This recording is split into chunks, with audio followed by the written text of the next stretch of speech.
Hello friends, स्वागत है आपका हमारे इस यूट्यूब चैनल में। दोस्तों, आज की वीडियो आपके लिए बेहद ही खतरनाक होने वाली है, क्योंकि आज मैं एक ऐसा प्रैक्टिस सेट लेकर आया हूं जो कि आपके लिए बहुत ही टफ होने वाला है। उम्मीद करूंगा दोस्तों कि आप इस प्रैक्टिस सेट में पास होंगे और अपनी एक टीजीटी में जगह फिक्स करेंगे। तो आइए दोस्तों, शुरू करते हैं आज का सबसे पहला सवाल। तो सबसे पहला सवाल है, कौरवी किस बोली का दूसरा प्रचलित नाम है? तो इसका सही आंसर हो जाएगा ऑप्शन नंबर 2, खड़ी बोली। अब यहाँ पर दोस्तों आपको याद रखना है कि कौरवी खड़ी बोली का दूसरा नाम है।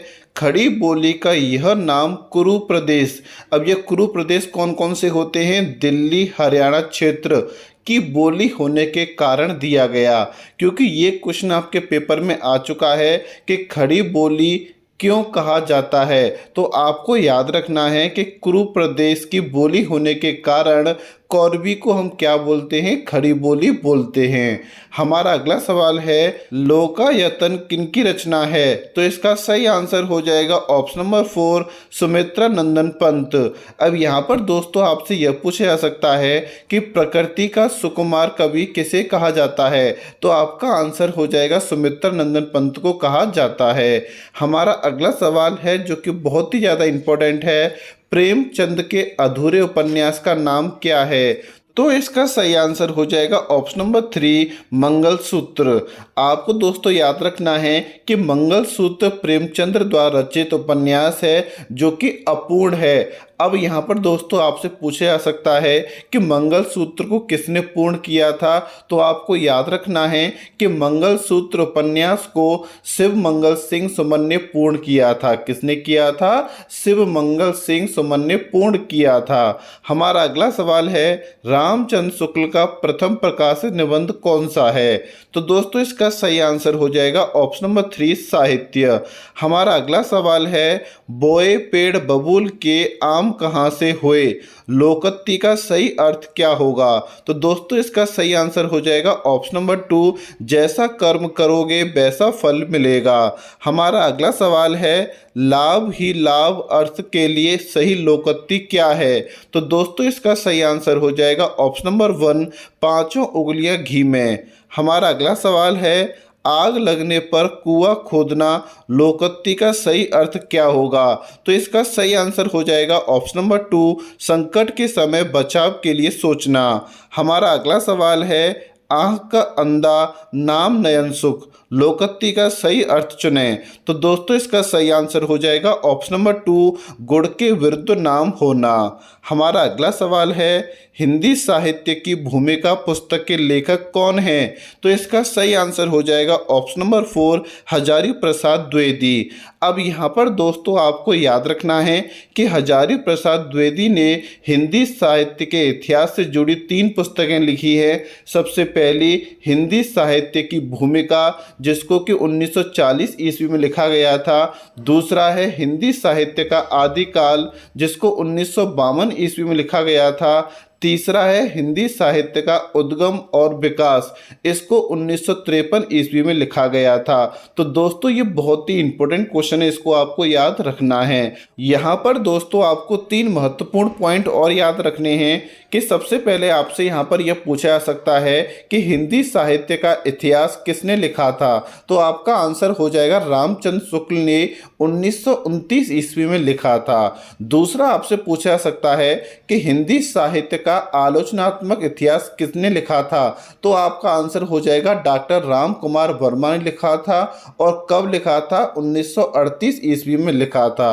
और तीसरा आपका बहुत ही इंपॉर्टेंट है, हिंदी साहित्य का अतीत किसने लिखा था? तो आपका आंसर हो जाएगा विश्वनाथ प्रसाद मिश्र ने लिखा था। तो ये क्वेश्चन आपके पेपर के दृष्टिकोण से बहुत ही ज़्यादा इंपॉर्टेंट है। हमारा अगला सवाल है, निम्नलिखित में से कौन सप्तक परंपरा का कवि नहीं है? तो दोस्तों इसका सही आंसर हो जाएगा ऑप्शन नंबर 2, श्रीकांत वर्मा। अब यहाँ पर दोस्तों हम कुछ इंपॉर्टेंट पॉइंट याद कर लेते हैं। सप्तक परंपरा का आरंभ तार सप्तक से माना जाता है। किससे माना जाता है? तार सप्तक से माना जाता है, तथा इसका संपादन अज्ञेय ने किया था। दोस्तों अगर आपसे पेपर में पूछा जाता है कि सप्तक परंपरा का आरंभ या फिर संपादन किसने किया था, तो आपका आंसर हो जाएगा अज्ञेय ने किया था। प्रयोगवाद का आरंभ भी इसी तार सप्तक से माना जाता है। वहीं दोस्तों अगर आपसे पूछा जाता कि हरि नारायण व्यास तथा नरेश मेहता किस सप्तक से हैं, तो आपका आंसर हो जाएगा दूसरा सप्तक से हैं। वहीं बात करें नेमिचंद्र चंद्र जैन की, तो ये तार सप्तक के कवि हैं। हमारा अगला सवाल है अंधा युग किसकी रचना है, तो इसका सही आंसर हो जाएगा ऑप्शन नंबर 4 धर्मवीर भारती। अब यहाँ पर दोस्तों आपसे यह पूछा जा सकता है कि अंधा युग की रचना कब हुई थी, तो आपका आंसर हो जाएगा अंधा युग की रचना 1954 ईस्वी में हुई थी। किसने की थी? धर्मवीर भारती ने की थी। यहाँ पर आपको ये भी याद रखना है कि अंधा युग एक गीत नाट्य है। हमारा अगला सवाल है अभिव्यंजनावाद के प्रवर्तक कौन हैं, तो दोस्तों इसका सही आंसर हो जाएगा ऑप्शन नंबर 3 क्रोचे। अब यहाँ पर इसका पूरा नाम भी आपको पता होना चाहिए। तो दोस्तों क्रोचे का पूरा नाम है बेनेडिक्टो क्रोचे। क्या है? बेनेडिक्टो क्रोचे है। अभिव्यंजनवाद सिद्धांत सौंदर्य शास्त्र से संबंधित है। किससे संबंधित है? ये सौंदर्य शास्त्र से संबंधित है। वहीं अगर हम बात करें IA रिचर्डसन की, तो इन्होंने दोस्तों मूल्य सिद्धांत तथा संप्रेषण का सिद्धांत दिया था। ये यहाँ पर सिद्धांत आपको याद रखने हैं। आपसे पेपर में पूछा जा सकता है कि मूल्य सिद्धांत किसने दिया था, तो आपका आंसर हो जाएगा IA रिचर्ड्स। वहीं दोस्तों आपसे यह पूछा जा सकता है कि संप्रेषण का सिद्धांत किसने दिया था, तो भी आपका आंसर क्या होगा? IA Richards. वहीं दोस्तों अगर हम बात करें लॉन्जाइनस की, तो इन्होंने काव्य में उदात्त का सिद्धांत दिया था। किसका दिया था? उदात्त का सिद्धांत दिया था। हमारा अगला सवाल है निम्नलिखित ग्रंथों को उनके लेखकों के साथ सुमिलित कीजिए। तो यहाँ पर दोस्तों आपको दो सूची दे रखी हैं, आपको बड़ी अच्छी तरीके से इनको पढ़ना है, फिर इसका मिलान करना है। देख लेते हैं किस तरीके से मिलान होगा। शुद्ध कविता की खोज, ये संबंधित है दोस्तों आपके दिनकर से। आत्मनेपद, ये संबंधित है अज्ञेय से। एक साहित्य की डायरी, ये संबंधित है मुक्ति बोध से। वहीं बात करें डी की हिंदी साहित्य की भूमिका, ये संबंधित है हजारी प्रसाद द्विवेदी से। इस तरीके से दोस्तों इसका ऑप्शन नंबर 4 क्या हो जाएगा? बिल्कुल सही हो जाएगा। हमारा अगला सवाल है निम्नलिखित हिंदी के भाषाविदों को उनके ग्रंथों के साथ सम्मिलित कीजिए। तो यहाँ पर भी दोस्तों आपको करना क्या है? इसका सही मिलान करना है।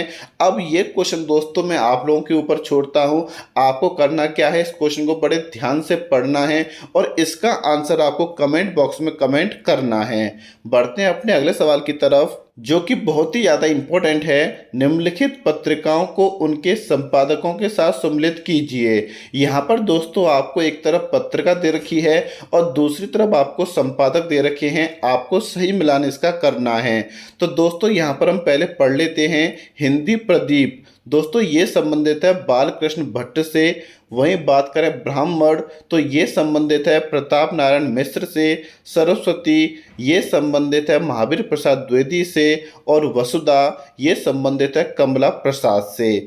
हमारा अगला सवाल है रस सूत्र के व्याख्याकारों को उनके सिद्धांतों के साथ सम्मिलित कीजिए। अब यहाँ पर दोस्तों आपको एक तरफ क्या दे रखा है? रस सूत्र दे रखे हैं, दूसरी तरफ क्या दे रखा है? आपको व्याख्याकारों के नाम दे रखे हैं। तो मैं सिर्फ आपको इसका आंसर बता देता हूँ, इसका ऑप्शन नंबर 2 बिल्कुल सही हो जाएगा। हमारा अगला सवाल है पुरानी हिंदी नामकरण किसने किया? तो दोस्तों इसका सही आंसर हो जाएगा ऑप्शन नंबर 2 रामचंद्र शुक्ल ने।